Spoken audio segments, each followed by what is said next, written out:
بصرے سے امام کے ایک صحابی چلے تھے کہ جو عاشور میں شہید ہوئے. وہ کون تھے؟ جناب حفحاف ہے دو چشمی والا، حفحاف بن مہند، جیسے کہتے ہیں محمد مہند راسبی. یہ بصرے سے چلے امام حسین کی نصرت کے لیے. کب؟ کہ جب جناب سلمان بن ابی رزین کا پیغام پہنچا. یہ وہاں سے چل دیے. کب پہنچے؟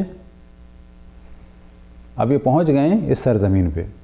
مجمع دیکھا ہے، سمجھ میں نہیں آ رہا کیا ہو رہا ہے. آنے کے بعد سوال کیا کیا ہو رہا ہے لوگوں سے. کہا کہ جنگ ہو. کس سے جنگ ہو رہی؟ کہا حسین ابن. کہاں ہے حسین ابن؟ کہ مار دیا. یہ دیکھو سب ابھی گھر والوں کو اسیر کیا جا رہا ہے، خیمے جل رہے تھے. تو جناب حفحاف بن مہند راسبی رضوان اللہ تعالیٰ علیہ اب پہنچے ہیں. ایک دم سے انہوں نے تلوار نکالی اور جنگ شروع کی. امام زین العابدین علیہ الصلوۃ والسلام فرماتے ہیں کہ ہم اہل بیت کے بعد سب سے بہترین جو مقاتلہ کیا ہے وہ کیا ہے جناب حضرت حفحاف بن مہند راسبی نے. ایک قتل عام کا بازار انہوں نے گرم کر دیا تھا. شہادت امام حسین کے بعد پہنچے ہیں. یہ ہمارے نہیں ذکر ہوتا.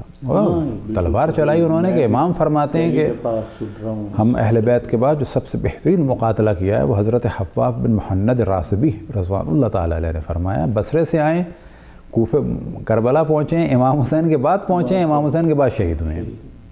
اب ان میں سے جب سر کاٹنے کی باری آئی ہے تو ذہن میں رہے کہ ایک سر کاٹنے کی باری آئی مثال کے طور پہ کس کی؟ جناب امام حسن کے فرزند کی، حسن مثنی کی.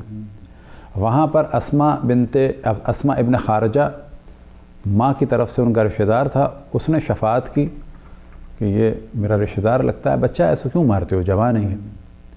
تو ان کی جان بچ گئی، لیکن ان کو قید کیا، بعد میں ان کو مدینہ بھیجا. تو یہ بھی اگر دیکھا جائے تو کربلا میں شہید ہو جانا چاہیے تھا ان کو، لیکن نہیں ہوئے.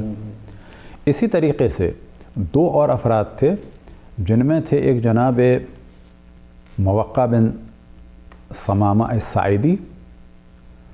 یہ شہید ہوئے ہیں 1 سال کے بعد، کربلا کے واقعے کے 1 سال بعد. جی. اور 6 مہینے بعد شہید ہوئے ہیں جناب سوار بن منعم. یہ لوگ بظاہر زخمی ہو چکے تھے. جب ان کے سر کاٹنے کی باری آئی تو ان کے قبیلے والوں نے ان کو لے لیا، سورس لڑائی. لیکن یہ بعد میں قید کر دیے گئے تھے. جن میں سے سوار بن منعم زخموں کی وجہ سے شہید ہوئے 6 مہینے بعد.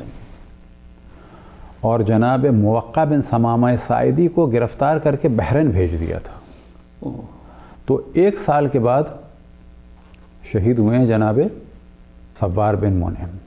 اور ان کو زنجیروں میں جکڑ دیا تھا اور طوق اور ہتھکڑیوں کے ساتھ 1 سال کے بعد. شہداء کے اعتبار سے دیکھا جائے تو سب سے پہلے شہید تھے حضرت سلیمان ابن ابی رزین. شہید بصرہ تھے. وہ ہیں یہ پوری تحریک کربلا کے شہداء، لیکن وقت کے اعتبار سے دیکھا جائے پہلے شہید بصرہ میں ہو رہے ہیں. کون؟ حضرت سلیمان بن ابی رزین. آخری شہید جو ہیں وہ 1 سال کے بعد ہو رہے ہیں کہاں پر؟ بحرین میں. کون؟ حضرت موقع بن ثمامہ ساعدی. یہ سب ملا کے شہداء کربلا ہیں.